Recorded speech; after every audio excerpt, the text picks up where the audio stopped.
জয় শ্রীকৃষ্ণ।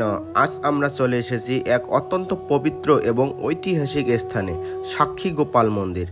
এই মন্দির শুধু শ্রীকৃষ্ণের আরাধনার স্থান নয়, এটি এক জীবন্ত কাহিনী, ভক্তি, বিশ্বাস আর সত্যের জয়গাথা।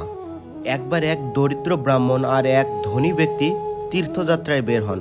পথিমধ্যে ধনী ব্যক্তি দরিদ্র ব্রাহ্মণকে প্রতিজ্ঞা করেন নিজ কন্যাকে তার সঙ্গে বিয়ে দেবেন, কিন্তু ফিরে গিয়ে সেই প্রতিজ্ঞা অস্বীকার করেন। তখন দরিদ্র ব্রাহ্মণ বললেন, ভগবান গোপাল তো সাক্ষী ছিলেন।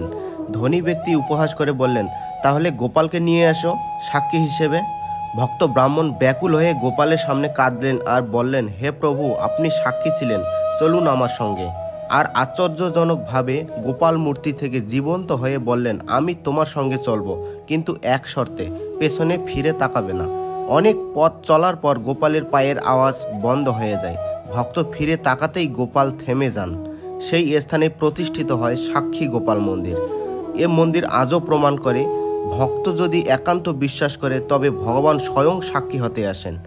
জয় শ্রীকৃষ্ণ।